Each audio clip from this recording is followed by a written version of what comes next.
Hey guys, ये सारा सामान मैं क्यों पैक कर रहा था, चलिए मैं आपको आगे बताता हूँ। सुबह सुबह उठ के सैरी कर लेते हैं, फिर मैं मस्जिद की ओर निकल जाता हूँ फजर की नमाज पढ़ने। फिर थोड़ी देर में मस्जिद पहुंच जाते हैं और फजर की नमाज जमात के साथ पढ़ के मैं निकल जाता हूँ घर। घर आके फटाफट से रेडी हो जाता हूँ क्योंकि आज मुझे और भैया को जाना था चेन्नई। फिर हम निकल जाते हैं घर से, थोड़ी देर में आके पहुंच जाते हैं कटक स्टेशन। स्टेशन आके हम अंदर आ जाते हैं, फिर भैया निकालने लगते हैं टिकट। फिर थोड़ी देर में टिकट निकाल के हम आ जाते हैं स्टेशन के अंदर। फिर थोड़ी देर में वंदे भारत आ जाता है।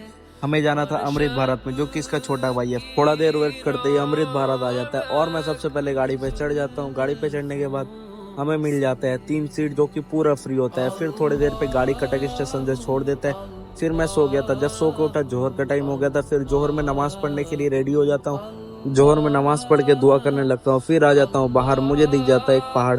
फिर इसके बाद मैं थोड़ा देर टाइम पास करते ही असर का टाइम हो जाता है। फिर मैं वजू करके आ जाता हूँ असर की नमाज पढ़ने। नमाज पढ़ के फिर जब बाहर आया, फिर मुझे दिख जाता है और एक बहुत बड़ा सा पहाड़।